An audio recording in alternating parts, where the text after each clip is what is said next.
Banyak orang yang paham bahasa Inggris tapi susah ngomongnya. Tiap orang itu ada potensi, cuma mereka belum bisa langsung lihat aja potensi mereka di mana. Program ke Amerika Serikat itu sebenarnya peluang yang besar, peluang emas yang mungkin tidak datang dua kali. Hi, I'm Irma, the Education USA Advisor.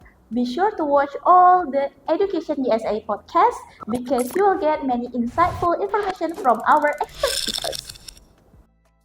Halo semua, selamat datang di episode keempat podcast Education USA Samarinda featuring UMKT, tempat kita membahas berbagai peluang pendidikan ke Amerika Serikat.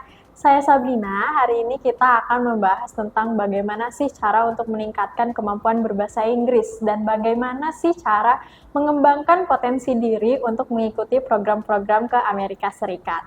Dan tentunya hari ini kita sudah kedatangan tamu yang istimewa nih teman-teman. Seseorang yang berpengalaman luas di dunia pendidikan bahasa Inggris. Kita punya Kak Diva. Halo semuanya, senang sekali bisa di sini hari ini. Selamat datang Kak Diva. Terima kasih. Sebelumnya kita harus mengenal Kak Diva lebih dekat lagi ya. Ini ada profil singkat dari Kak Diva, mari kita saksikan.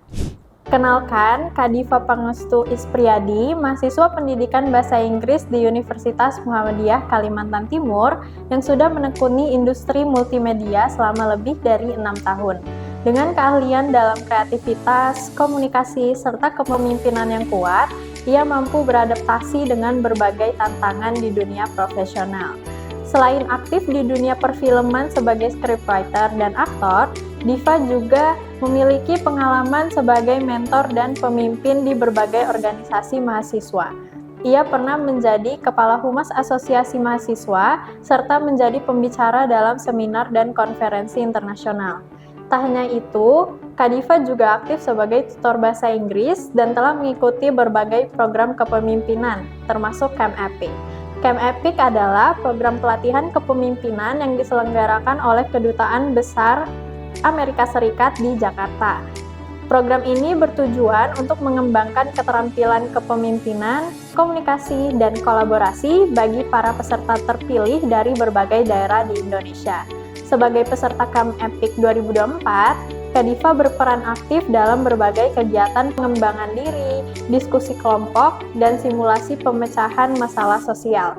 Ia mendapatkan pelatihan langsung dari para mentor profesional dalam bidang kepemimpinan, diplomasi, dan kewirausahaan sosial. Keikutsertaan Kak Diva dalam program ini menunjukkan dedikasinya dalam memperluas wawasan global, meningkatkan keterampilan komunikasi dalam lingkungan internasional, serta memperkuat komitmennya untuk berkontribusi dalam perubahan sosial yang positif. Pengalaman ini juga semakin memperkaya perjalanan akademik dan profesionalnya, terutama dalam bidang multimedia, organisasi, dan public relations. Oke, itu tadi profil singkat dari Kak Diva. Daripada nunggu lama lagi, kita langsung ke topik selanjutnya ya. Kak Diva, kalau misalnya aku ngomong belajar bahasa Inggris nih, apa sih yang ada di pikiran Kak Diva pertama kali? Oke, mungkin hal yang pertama saya pikirkan itu adalah kesempatan untuk memperluas pengetahuan. Sebelumnya, saya sudah mempelajari bahasa Inggris itu sejak kecil, dan itu sudah membuka peluang yang besar untuk saya. Oh gitu, Ya. oke. Menurut kakak, lebih baik belajar sendiri atau ikut kursus nih? Kira-kira kelebihan sama kekurangannya apa? Oke, baik. Untuk kedua hal itu sebenarnya adalah dua hal yang bagus dan masing-masing itu memiliki keunggulannya masing-masing. Mungkin untuk misalnya belajar sendiri, kita bisa menentukan jadwal yang fleksibel dan bisa menentukan kapan kita memulainya. Dan kalau misalnya belajar sendiri itu tidak membatasi sampai mana kita bisa mempelajarinya itu. Dan untuk misalnya mengambil kursus, dia memiliki keunggulan, kita bisa ngomong langsung kepada yang profesionalnya gitu. Oke, jadi kedua metode tersebut punya kelebihan dan kekurangan masing-masing ya? Iya, benar. Oke, menurut Kak Diva lagi, mending belajar singkat tapi intens atau sedikit-sedikit tapi konsisten? Oke, untuk hal itu mungkin berbeda-beda ya untuk setiap orang. Bagi saya sendiri, saya bisa menggunakan untuk dua metode itu. Untuk belajar sendiri itu mungkin di saat saya lagi ingin mencari ilmu tambahan atau sekedar mencari hal yang saya sudah lupakan gitu. Dan untuk belajar intens sendiri mungkin bisa dilakukan ketika kamu mau melakukan ujian atau sedang ingin mengikuti sebuah tes. Nah, masing-masing sebenarnya bisa digunakan, tetapi menyesuaikan lagi untuk per orangnya. Oke, gimana sih cara untuk meningkatkan semangat belajar? Apalagi kan kalau misalnya belajar bisa aja ada kayak kesulitan gitu tiba-tiba. Agar tetap semangat ya, oke. Cara aku agar tetap semangat adalah untuk mengingat tujuanku kenapa aku mengajar program ini. Dan mungkin bisa membayangkan tuh, mungkin bisa membayangkan kita bisa ngapain aja dengan peluangnya ini di masa depan gitu. Itu cara aku untuk menjaga semangatnya. Oke, kalau misalnya belajar bahasa Inggris ini nih Kak, kira-kira bisa nggak sih belajar dari kehidupan sehari-hari aja? Oke. Bisa sebenarnya. Mungkin bisa dilakukan dengan cara menonton film, mendengarkan musik, atau sekedar cuma membaca buku yang tulisannya dalam bahasa Inggris. Nah, metode mungkin yang bisa dilakukan dengan cara begitu adalah dengan sambil mencari tahu apa artinya, gitu. Berarti kayak misalnya teksnya dijadiin bahasa Inggris gitu ya Kak ya? Ya, benar. Oke. Menurut Kakak, kenapa banyak orang yang paham bahasa Inggris tapi susah ngomongnya? Nah, mungkin itu mereka hanya sekedar menonton saja atau cuma mendengarkan, tapi tidak latihan begitu. Dikarenakan mereka cuma mendengarkan, tapi tidak bisa mengucapkannya. Dan alasannya itu karena mereka tidak latihan, begitu. Dan mereka mungkin bisa saja mengucapkannya asalkan ada latihan sebelumnya. Mungkin melalui cermin atau melalui dengan teman yang memiliki minat yang sama gitu. Berarti untuk belajar berkomunikasi dalam bahasa Inggris nih kira-kira butuh other English speaker nggak Kak? Sebenarnya tidak, bisa saja dengan teman begitu. Karena peluang untuk ketemu sama sesama speaker bahasa Inggris mungkin kecil ya. Jadi Iya, benar. mungkin bisa diandalkan dengan teman. Oke, berarti harus ngajak gitu ya Kak ya? Ya, tetapi tidak wajib kok sebenarnya harus ada teman. Bisa saja latihan di depan cermin, melatih bagaimana pengucapannya, bagaimana membuat kalimatnya, gitu. Oke, got it, got it. Kita masuk ke topik kedua ya teman-teman. Kalau misalnya aku bilang program ke Amerika Serikat, apa yang ada di pikiran Kak Diva? Oke, program ke Amerika Serikat itu sebenarnya peluang yang besar, peluang emas yang mungkin tidak datang dua kali. Bagiku itu adalah kesempatan untuk membangun relasi, mengenal lebih banyak budaya dan mungkin metode-metode yang bermanfaat bagi saya, gitu. Kalau misal mau ikut program-program seperti itu, kira-kira apa yang harus dipersiapkan di awal? Oke, baik. Untuk hal yang pertama disiapkan adalah niat dan usaha. Dan selain itu adalah mungkin berkas-berkasnya yang diminta oleh program tersebut. Gitu sih, untuk diri saya. Gimana Kakak membagi waktunya nih kira-kira tentang administrasinya itu sama akademik di kampus, kegiatan akademik di kampus? Oke, mungkin untuk hal tersebut biasanya saya melakukan catatan jadwal dulu, kapan saya ada kegiatan dan kapan saya tidak ada hal yang perlu dilakukan. Nah, jika saya sedang luang atau tidak ada kegiatan yang perlu saya lakukan, biasanya itu saya cepat-cepat mempersiapkan berkas-berkas tersebut, seperti mungkin personal statement atau hasil tes TOEFL atau IELTS begitu. Mungkin itu yang perlu bisa dilakukan untuk teman-teman. Untuk mengambil persiapan-persiapan tadi tentunya pasti butuh niat gitu ya Kak Iya, ya. benar. Dan sebelum ada niat itu pasti harus berani mengambil niat tersebut kan Kak? Benar sangat. Kira-kira gimana biar kita bisa berani untuk mengambil peluang-peluang itu? Oke, sebelumnya diri kita tuh harus berani keluar dari zona nyaman kita. Dan selain itu, kita harus berani mencoba juga.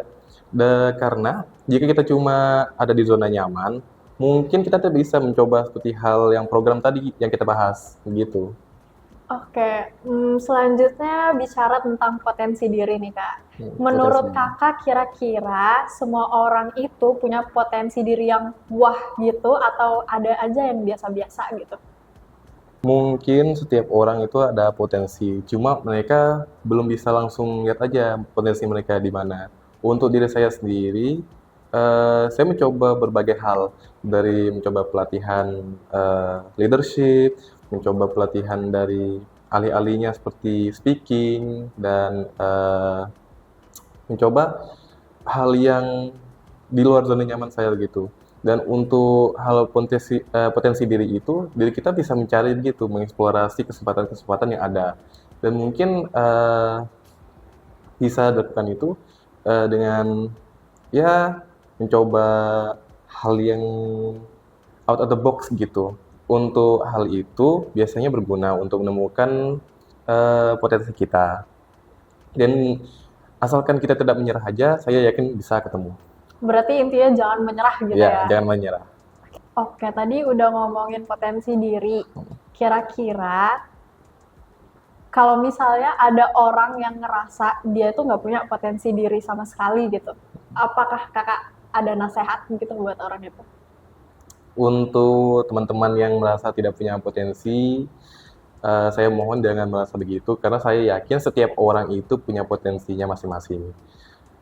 Saya mungkin merasa seperti kalian, sebelumnya merasa tidak punya potensi apapun, tetapi setelah diri saya mencoba gitu, mencoba berbagai hal mungkin dari pelatihan, dari mengikuti organisasi, alhamdulillah ketemu.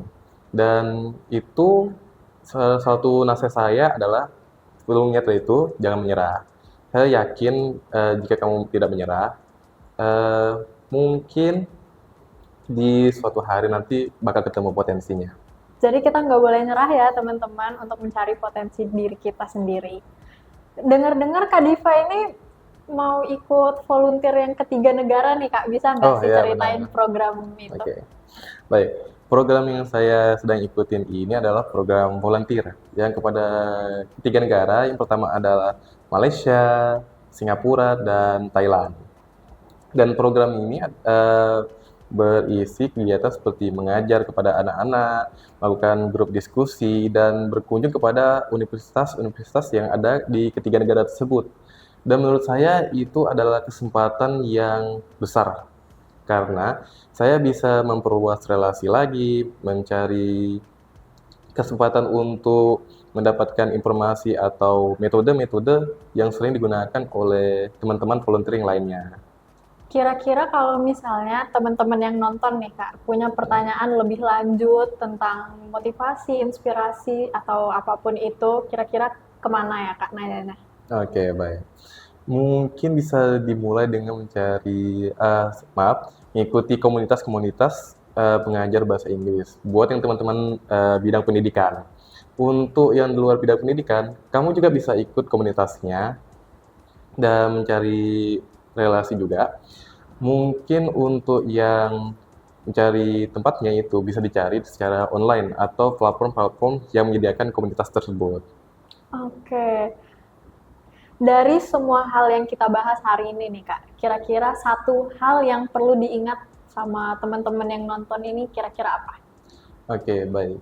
Untuk saran utama saya itu adalah teruslah mencoba, teruslah mencari, asalkan ada niat, doa, dan usaha, saya yakin bakal diberikan kesempatan yang besar gitu.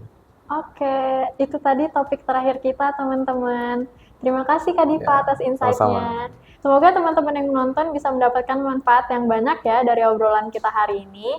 Jangan lupa subscribe dan follow semua akun kita di sosial media agar tidak ketinggalan info-info menarik selanjutnya. See you di next episode. How was that? Very insightful, right? Okay, if you would like to know more information, visit Education USA Center in your city or book advising session at Calendly and follow our Instagram at Education USA Indonesia. See you!